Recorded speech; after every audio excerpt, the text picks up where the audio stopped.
এজন্য আল্লাহ বললেন, ও আমার গোলামেরা, আমি আল্লাহর ইবাদত করো, তাহলে তোমাদের অন্তরে ভয় ঢুকিয়ে দিবে একজন, তিনি কে? আমরা বললাম, ও আল্লাহ, যারা আপনাকে ভয় করে, যারা আপনার ইবাদত করে, তাদের নাম তো মুত্তাকি, তাদের নাম আল্লাহওয়ালা, তাদের নাম পরহেজগার। আমরা পরহেজগারের পরিচয় জানতে চাই। আল্লাহর কাছে জবাব আছে না নাই? কথা বলেন, আছে না নাই? আল্লাহ বলল, শোনো শোনো, আলিফ লাম মিম, যালিকাল কিতাবু লা রাইবা ফীহি হুদাল লিল মুত্তাকিন আল্লাযীনা ইউমিনুনা বিল গায়বি ওয়া ইউকিমুনাস সালাতা ওয়া মিম্মা রাযাকনাহুম ইউনফিকুন। আল্লাহ বলল, আমার গোলামেরা, আমি এমন একটা কিতাব নাজিল করেছি, এই কিতাবের ভিতরে যারা মুত্তাকি, তাদের জন্য হিদায়াত আছে না নাই? যারা আল্লাহওয়ালা, পরহেজগার, খোদাভীরু, আল্লাহ ভীতু, তাদের জন্য কিতাবের ভিতরে হিদায়াত আছে না নাই? আমরা বললাম, মুত্তাকি কারা? আল্লাহ বলল, প্রাথমিক পর্যায়ে মুত্তাকির তিনটা গুণ। সবাই বলেন কয়টা? আল্লাযীনা ইউমিনুনা বিল গায়বি ওয়া ইউকিমুনাস সালাতা ওয়া মিম্মা রাযাকনাহুম ইউনফিকুন। যারা মুত্তাকি, তাদের সর্বপ্রথম গুণ, তারা গায়েবের উপর ঈমান আনে। আমার আল্লাহ তো গায়েব, ঠিক না ব্যাঠিক? জান্নাত জাহান্নামও গায়েব, ঠিক কিনা?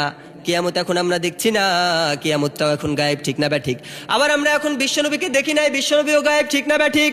তার মানে যারা গায়েবের উপর ঈমান আনবে, তাদেরকে মুত্তাকি বানিয়ে দেবে একজন। চিৎকার করে বলতে হবে, তিনি কে? দ্বিতীয় নাম্বার মুত্তাকির গুণ, আল্লাহওয়ালার গুণ, ওয়া ইউকিমুনাস সালাতা। যারা মুত্তাকি হবে, যারা খোদাভীরু হবে, তারা সালাত কায়েম করবে একজনের জন্য, তিনি কে? এজন্য বিশ্বনবী বললেন, আউয়ালু মা ইউহাসাবু বিহিল আবদু ইয়াউমাল কিয়ামাতি আস-সালাহ।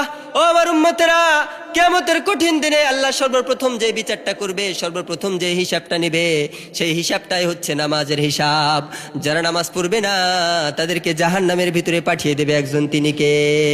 এজন্য আল্লাহ বললেন, আল্লাযীনা ইউমিনুনা বিল গায়বি ওয়া ইউকিমুনাস সালাতা ওয়া মিম্মা রাযাকনাহুম ইউনফিকুন। মুত্তাকির তিনটা পরিচয়ের মধ্যে প্রথম পরিচয়, মুত্তাকিরা গায়েবের উপর ঈমান আনে, ঠিক কিনা? দ্বিতীয় পরিচয়, মুত্তাকিরা নামাজ কায়েম করে একজনের জন্য, তিনি কে? তিন নাম্বার পরিচয়, মুত্তাকিরা আল্লাহর রাস্তায় সদকা করে, ঠিক না ব্যাঠিক? আল্লাহর রাস্তায় দান করার দরকার আছে না নাই? 12 বছরে 1 টাকাও মসজিদে দেয় না, এমন নালায়েক আছে না নাই? সারা বছর চলে যায়, একদিনও মসজিদে একটা 10 টাকাও দান করে না, এমন গাদ্দার আছে না নাই? কথা বলেন না কেন, আছে না নাই? আসলে আল্লাহকে তো কবুল করতে হবে। যারা হারাম ব্যবসা করে, যারা সুদ খায়, যারা ঘুষ খায়, যারা হারাম দিয়ে নিজেদের শরীরের রক্তগুলো গড়েছে, তাদের 1 টাকাও আমার আল্লাহ মসজিদের ভিতরে নেবে না, ঠিক কিনা? এজন্য যাদেরকে আল্লাহ কবুল করে, তারাই মসজিদে দান করতে পারে, ঠিক না ব্যাঠিক? এজন্য মুত্তাকি বান্দার 3টা পরিচয়, সবাই বলেন কয়টা? 1 নম্বরে তারা গায়েবের উপর ঈমান আনে, ঠিক কিনা? দ্বিতীয় নম্বরে তারা নামাজ কায়েম করে আমার আল্লাহর জন্য। 3 নম্বরে যারা মুত্তাকি হয়ে যায়, তারা তাদের রিজিক থেকে ব্যয় করে একজনের জন্য, তিনি কে? আমরা বললাম, ও আল্লাহ, যদি আমরা মুত্তাকি হয়ে যাই, আমাদের কি ফায়দা জানার দরকার আছে না নাই? ফায়দা ব্যতীত কেউ কোনো কাজ করে নাকি? কথা বলেন না কেন? যেখানে আপনার উপকার নাই, যেখানে লাভ নাই, সেখানে গিয়ে হুদায় কাজ করবেন নাকি? কথা বলেন না কেন, করবেন নাকি?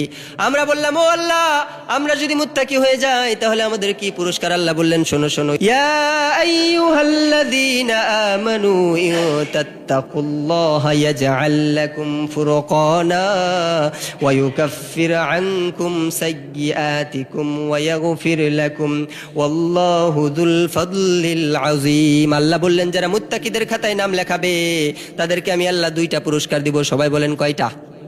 আরো আসতে কোন কয়টা? 1 নম্বরে ফুরকান নাজিল করবে কে? আল্লাহ রাব্বুল আলামিন বলেন, শাহরু রমাদান আল্লাযী উনজিলা ফীহিল কুরআন হুদাল লিন-নাসি ওয়া বাইয়িনাতিম মিনাল হুদা ওয়াল ফুরকান। সুবহানাল্লাহ বলেন। আল্লাহ বলল, আমি আল্লাহ যেই কিতাবটা নাজিল করেছি, এই কিতাবটাও তো ফুরকান, ঠিক না ব্যাঠিক? এই কিতাবটা হুদা, ঠিক কিনা? কোরআনের একটা নাম হুদা, কোরআনের একটা নাম জিকির, কোরআনের একটা নাম হচ্ছে ইহদিনাস সিরাতাল মুস্তাকিম, কোরআনের একটা নাম হচ্ছে কিতাব আল্লাহ। কোরআন একজনের কিতাব, চিৎকার করে বলতে হবে, তিনি কে? আবার কোরআনের একটা নাম হচ্ছে ফুরকান। সুবহানাল্লাহ বলেন। তার মানে যারা মুত্তাকি হয়ে যায়, তাদেরকে ফুরকান দান করবে একজন, তিনি কে? ইয়া আইয়ুহাল্লাযীনা আমানু ইত্তাকুল্লাহা ইয়াজআল লাকুম ফুরকানা। যারা মুত্তাকিদের খাতায় নাম লেখাবে, তাদের প্রথম পুরস্কার, তাদেরকে ফুরকান দেবে একজন, তিনি কে? ফুরকান কি জানার দরকার আছে না নাই? কথা বলেন না কেন, আছে না নাই? ফুরকান এমন একটা ধাতু, যেই ধাতু দিয়ে আপনি সত্য আর মিথ্যাকে যাচাই বাছাই করতে পারবেন। সুবহানাল্লাহ পড়েন। স্বর্ণকারের দোকানে কোষ্টি পাথর আছে না নাই? কোষ্টি পাথর ছাড়া স্বর্ণ চেনা যায় নাকি? স্বর্ণ চিনতে যেমন কষ্টি পাথরের প্রয়োজন হয়, পৃথিবীর জমিনে কারা হক আর কারা বাতিল এটা চিনার জন্য ফুরকান নামক আলোর প্রয়োজন হয়। সুবহানাল্লাহ বলেন। যারা আল্লাহকে ভয় করবে তাদের অন্তরের ভিতরে ফুরকান নাজিল করবে একজন, তিনি কে? আল্লাহর কিতাবটাও হচ্ছে ফুরকান, ঠিক না ঠিক? কোনটা সত্য আর কোনটা মিথ্যা আপনি যদি চিনতে চান ফুরকানের দরকার আছে না নাই? কোনটা হক আর কোনটা বাতিল আপনি যদি জানতে চান ফুরকানের দরকার আছে না নাই? কোনটা রামপন্থী আর কোনটা বামপন্থী আপনি যদি চিনতে চান ফুরকানের দরকার আছে না নাই? দ্বিতীয় নম্বরে আল্লাহ বললেন ওয়ায়ুকাফিরু আনকুম সাইয়্যাতিকুম ওয়া ইয়াগফির লাকুম ওয়াল্লাহু যুল ফাদলিল আযীম। যারা মুত্তাকি হয়ে যায় তাদের জীবনের সমস্ত অন্যায়, সমস্ত অপরাধ, সমস্ত পাপাচার সব কিছু ক্ষমা করে একজন, তিনি কে? আমাদের দোষ ত্রুটি আছে না নাই? কথা বলেন না কেন, আছে না নাই? কত দোষ হিসাব আছে? কথা বলেন না কেন, আছে আছে। খাতা কলমে যদি লিখতে শুরু করি কয়টা অন্যায় করেছি সেই বালেগ হওয়ার পর থেকে খাতার পৃষ্ঠা শেষ হয়ে যাবে, ঠিক কিনা? কলমের কালি শেষ হয়ে যাবে, সময়ের পর সময় চলে যাবে, এরপরে আমার পাপগুলো লেখা শেষ হবে না। আল্লাহ বললেন যারা মুত্তাকি হয়ে যায় তাদের জীবনের অন্যায়ের অপরাধগুলো মাফ করে একজন, তিনি কে? যারা মুত্তাকি হয়ে যায় তাদেরকে ফুরকান দান করে একজন, তিনি কে?